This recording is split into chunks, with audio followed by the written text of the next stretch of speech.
Welcome back to my channel. সকল বন্ধুকে আমার অনেক অনেক ভালোবাসা। আমাদের মাছ মোটামুটি সবার বাড়িতে হয়ে থাকে, আর কোনো না কোনো রকম রেসিপিতে আমরা মাছ খেয়ে থাকি।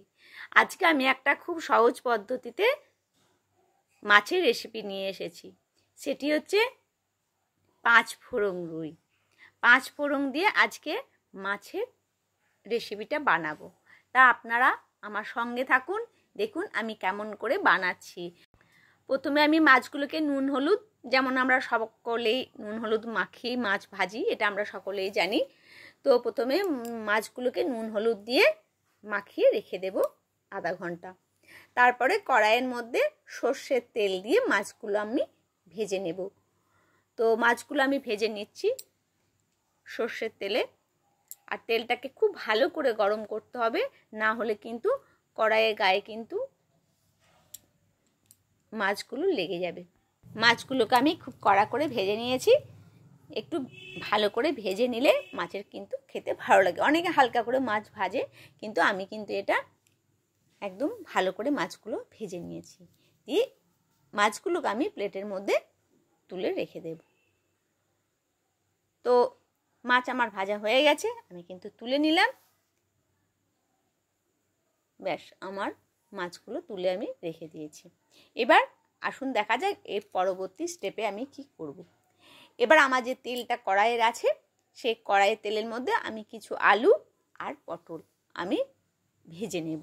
এই 5 ফোড়ন রুইটা না খুব ভালো লাগবে সবজি দিয়ে করলে, সেই জন্য আমি বেশি সবজি দিইনি, আলু আর পটল দিয়েছি। তা আমার আলু আর পটল কিন্তু মোটামুটি এপিট ওপিট করে কিন্তু আমার ভাজা হয়ে গেছে। আমি এবার এগুলোকে তুলে নেব। ব্যাস, আমার কিন্তু ভাজা হয়ে গেছে, এবার আমি তুলে নিচ্ছি। এবার একটা বাটির মধ্যে আমি মশলা করে নেব।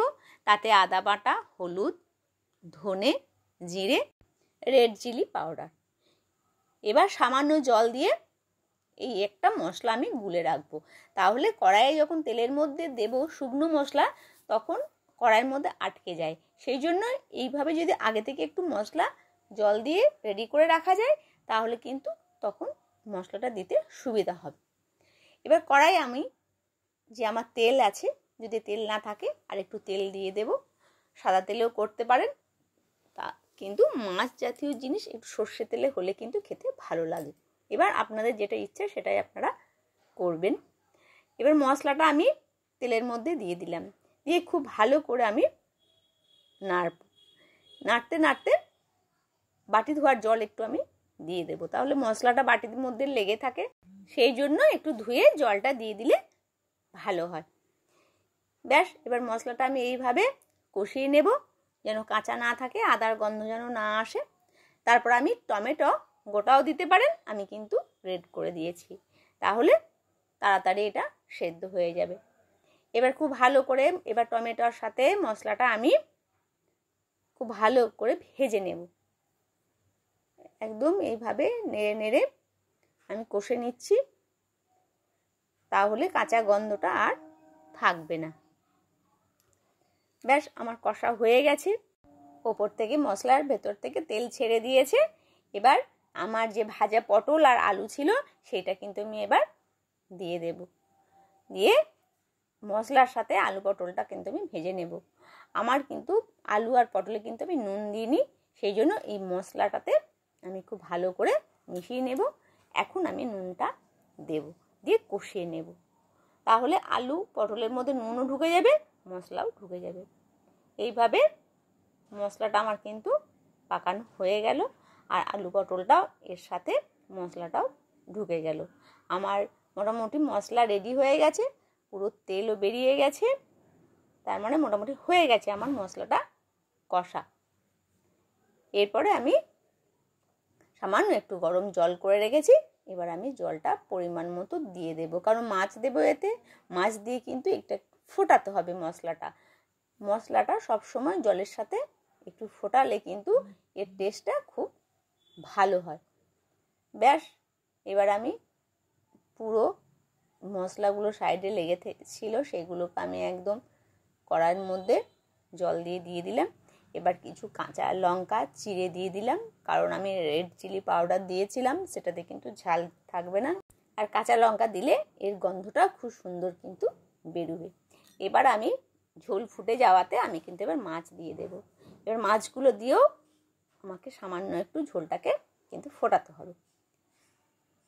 যদি আপনারা চান ঝোল ঝোল খেতে তাহলে ঝোল ঝোল রাখবেন, আর যদি একদম মাখা মাখা খেতে চান তাহলে অল্প জল দেবেন। এটাতে কিন্তু আমার মাছটা ফুটে যাবে। আলুটা আমার সেদ্ধ হয়ে গেছে, বেশি জল আমি আর দেব না। এই জলটা ফুটে গেলেই কিন্তু একদম ঠিক হয়ে যাবে। তো আমি এবার নুনটা চেক করে নেব যে কতটা নুন হয়েছে। তো নুন দেখলাম আমার মোটামুটি ঠিকই আছে, সেই জন্য আমি কিন্তু আর নুন দেব না। এবার কি করব, আমি কিন্তু এখনো 5 ফোড়ন দিইনি। এবার আলাদা একটি পাত্র বসাবো, তাতে সে প্যান হোক কড়াই হোক, তার মধ্যে তেজপাতা আর এবার 5 ফোড়ন। 5 ফোড়নটা পরিমাণ কিন্তু একটু বেশি হবে, যেহেতু এটা 5 ফোড়ন মশলাটাই মেন, সেই জন্য খুব ভালো করে আমি এই 5 ফোড়নটা তেলের সাথে ভেজে নেব। খুব সুন্দর একটা গন্ধ বেরোবে, তখন আমায় এটাকে নিয়ে গিয়ে মাছের ঝোলের মধ্যে আমি দিয়ে দেব। ব্যাস হয়ে গেছে আমার মাছ রান্না। ওপর থেকে 5 ফোড়নটা আমি দিয়ে দেব, দিয়ে আমি একটা ঢাকা দিয়ে দেব। আর একদম 10 মিনিট পরে খুলবেন।